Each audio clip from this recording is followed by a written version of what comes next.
साथियों नमस्ते। आज हम क्लास 8 का कार्यपत्रक 70 यानी कि 70 करेंगे और हमारा पहला प्रश्न है यानी इसमें हमें 3 प्रश्न दिए। पहले हम उनको पढ़ लेते हैं। कमला 75 मीटर भुजा वाले वर्गाकार खेत के चारों ओर चक्कर लगाती है। तो यहाँ पर हमें खेत जो है वर्गाकार दिया है और उसमें भुजा की जो लंबाई, एक भुजा की जो लंबाई है वो 75 मीटर है। यानी इस प्रकार का हमारे एक वर्गाकार खेत है। वर्ग यानी जिसकी सभी भुजाएं समान हो, है ना। एक की लंबाई हमें कितनी दी? 75 मीटर दी मीटर, ठीक है, 75 मीटर दी। तो ये सारी भुजाएं कितनी हो गई? 75 की हो गई। फिर ये कह रहा है कि चारों ओर चक्कर लगाती है। चक्कर लगाती है, इसका मतलब क्या हुआ? इसका मतलब ये हुआ कि हमें इसका परिमाप ज्ञात करना है। तो वर्ग में 4 भुजा होती है और चारों ही समान होती है, तो इसका परिमाप हम सीधा ज्ञात कर सकते हैं 75 का 4 से गुणा करके। तो हम गुणा करेंगे, चारों पंजे 20, हासिल के 2, 7 चौक 28 और 2 30। 300 सेंटीमीटर जो है इसका परिमाप निकल के आएगा। ये पहले का है, ए का, ठीक है। अब बी पढ़ो। बी क्या है? सुरेश 50 मीटर लंबाई तथा 45 मीटर चौड़ाई वाले आयताकार खेत के चारों ओर चक्कर लगाता है। तो ये भी चक्कर लगाता है, लेकिन अब की बार क्या दिया? आयत दिया। और आयत का जो परिमाप होता है वो हम जानते हैं 2 कोष्टक लंबाई प्लस चौड़ाई होता है, ठीक है। 2 इंटू भी लिख सकते हो यहाँ, ठीक है, 2 गुना लंबाई प्लस चौड़ाई। अब लंबाई कितनी है? तो देखो, लंबाई है 50 और चौड़ाई है 45। तो लंबाई की जगह 50 प्लस चौड़ाई की जगह 45 आएगा। पहले इन दोनों को जोड़ेंगे तो 2 गुना, जैसे ही जोड़ेंगे कोष्टक हट जाएगा, है ना। तो ये 5 का 5 हो गया, 4 और 5 कितना हो गया? 9। तो जोड़ आई 95। अब 95 को हम 2 से गुणा करेंगे, तो गुणा करो, 2 पंजे 10, हासिल का 1, 2 18 और 1 19। यानी 190 सेंटीमीटर जो है वो इसका क्या आ गया? परिमाप आ गया, ठीक है। ये इसका दूसरी आकृति का परिमाप आ गया। अब तीसरी आकृति देखो। तीसरी आकृति क्या है? रमेश 52 मीटर भुजा वाले समसट भुजाकार, समसट मतलब एक सट भुज वाली आकृति है, 6 भुजा वाली आकृति है और इसकी प्रत्येक भुजाएं समान है और खेत के 8 चक्कर लगाता है। चक्कर लगाता है इसका मतलब परिमाप ज्ञात करना। अब देखो, इसमें 6 भुजाएं समान हैं और ये कैसी? एक भुजा की लंबाई कितनी है? 52। तो हम इसका परिमाप कैसे ज्ञात करेंगे? सीधा 52 का 6 से गुणा करके, 52 का 6 से गुणा करके। तो 6 दूनी 12, हासिल का 1, 5 छंग 30 और 1 31। तो इसकी जो परिमाप आएगा वो आएगा 312 सेंटीमीटर। तो देखो, इसका जो परिमाप आया वो कितना आया? लिख देता हूँ यहाँ पर, परिमाप बराबर 300 सेंटीमीटर, ठीक है। इसका जो परिमाप आया वो कितना आया? तो इसका परिमाप आया हमारे पास 190 सेंटीमीटर और इसका परिमाप जो आया वो कितना आया?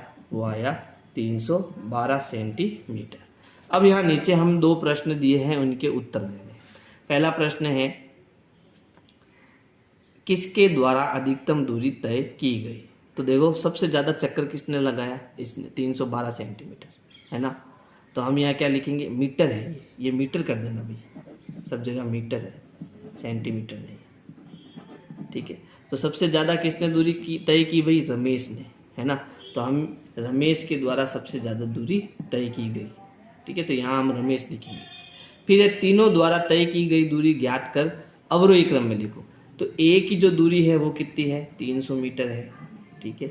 बी की दूरी कितनी है? 190 मीटर है। फिर सी की दूरी कितनी है? 312 मीटर है, ठीक है।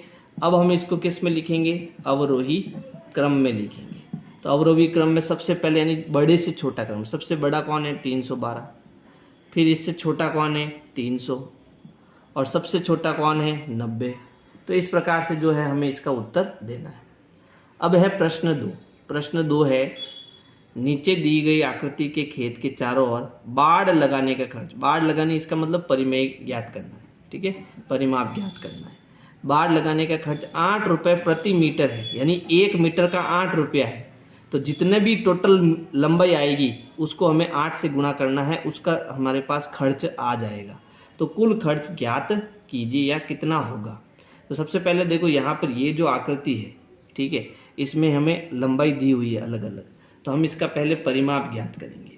तो परिमाप कैसे ज्ञात करना? इन सबको जोड़ना। यहाँ से हम शुरू करते हैं जोड़ना। ये हो गया 15 मीटर प्लस ऊपर के सले 10, फिर 10, फिर इधर आए 20, फिर जोड़ो 30, फिर जोड़ो नीचे 15, वापस आ गए। अब इनकी जो भी जोड़ होगी वो इसका क्या होगा? परिमाप होगा। तो चलो जोड़ते हैं। 20, 30 और 40, 40 और 40 में 30 जोड़ा 70, 15 और 15 30 होता है। 70 में फिर 30 जोड़ा कितना हो गया 100। तो यहाँ पर जो ये दूरी आएगी वो आएगी 100 मीटर, कुल दूरी 100 मीटर आएगी, है ना। अब ये कह रहा है कि 1 रुपये का खर्च 8 रुपये है, ठीक, 1 मीटर का खर्च 8 रुपये है, तो 100 मीटर का खर्च कितना हो जाएगा 800 रुपये, है ना। तो कुल खर्च कैसे ज्ञात करना, कुल खर्च हो जाएगा 8 गुणा 100 बराबर 800 रुपये। अगला है, नीचे दी गई आकृति का परिमाप ज्ञात कीजिए। हमें केवल इसका क्या ज्ञात करना है, परिमाप ज्ञात करना है। तो देखो इस आकृति में ये ऊपर जो है वो आधा वृत्त है, ठीक है, और ये आधा वृत्त है, तो इसके नीचे जब हम एक आधा वृत्त और जोड़ेंगे तो ये पूरा एक वृत्त बन जाएगा, ठीक है। फिर ये आधा और आधा एक वृत्त और बन जाएगा, तो टोटल इसमें कितने वृत्त है, 2 वृत्त है। और मुझे यहाँ ऊपर ये इसकी परिधि यानी कि परिमाप ज्ञात करना है ऊपर का, ठीक है। और हम जानते हैं किसी वृत्त की परिधि ज्ञात करने का सूत्र क्या होता है, परिधि बराबर 2 पाई r होता है, यानी कि 2 गुणा पाई गुणा r। अब 2 इंटू पाई का मान होता है 22/7 गुणा r। ये जो हमें दी है 14 सेंटीमीटर वो व्यास है। व्यास क्या होता है, त्रिज्या जो होती है ना वो व्यास का आधा होती है। तो हम व्यास में जैसे ही 14 में जैसे ही 2 का भाग देंगे तो इसकी त्रिज्या हमें कितनी मिलेगी, 7 मिलेगी। तो हम यहाँ 7 का गुणा करेंगे, तो यहाँ 7 से 7 कटेगा और 2 का 22 से गुणा करेंगे तो यह आएगा 44 सेंटीमीटर। लेकिन ये जो परिधि आई है वो एक वृत्त की आई है, एक वृत्त की परिधि आई है, वो कितनी 44 सेंटीमीटर। तो कुल वृत्त कितने हैं, 1 2 3 4, 4 आधे वृत्त, यानी कि कुल 2 वृत्त है। तो हमें 2 वृत्त की जो है लंबाई ज्ञात करनी है। तो हम क्या करेंगे, 2 का 44 से गुणा करेंगे तो ये 88 सेंटीमीटर इसकी क्या आ जाएगी, परिमाप यानी कि परिधि आ जाएगी, ठीक है। अब देखो अंतिम प्रश्न, लास्ट प्रश्न है, 14 सेंटीमीटर त्रिज्या वाला पहिया कितनी बार घूमेगा अगर उसके द्वारा तय की गई दूरी 1056 सेंटीमीटर है। तो हमें एक 14 सेंटीमीटर त्रिज्या यानी कि r जो है हमें 14 सेंटीमीटर दी है। पहिया यानी कि पहिया कैसा होता है, वृत्ताकार होता है, तो वृत्त दी है। फिर वो घूमेगा यानी तय की गई दूरी, जब दूरी ज्ञात करने का बोले तब हम उसमें परिधि यानी कि परिमाप ज्ञात करते हैं। तो यहाँ परिधि का जो सूत्र है वो क्या होगा, वो होगा 2 गुणा पाई गुणा r। अब 2 गुणा पाई कितना होता है 22/7 गुणा r कितना दिया यहाँ पर 14। अब देखो यहाँ पर दोनों में 7 का पहाड़ा है, तो 7 एकम 7, 7 दूनी 14। ऊपर गुणा करेंगे, 2 का गुणा 22 से 44, 44 का 2 से गुणा करेंगे तो 88 सेंटीमीटर आएगा। यानी एक पहिए की जो परिधि आई ना, परिमाप आया, वो कितना आया 88 सेंटीमीटर आया। और उसने कुल कितनी दूरी तय करी 1056।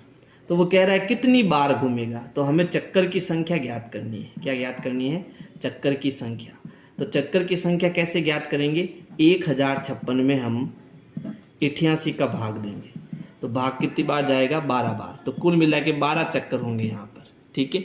तो अगर मेरी वीडियो आपको पसंद आ रही है तो वीडियो लाइक करो और अपने दोस्तों को शेयर करो। Thank you. प्लेलिस्ट के लिए आपको सर्च करना है विनय क्लासेज ब्लॉग। सर्च करने के बाद आपको मेरा चैनल दिखेगा, आपको चैनल में जाना है। चैनल में जाने के बाद आप प्लेलिस्ट में जाएंगे तो प्लेलिस्ट में आपको सारे कार्यपत्रक मिल जाएंगे।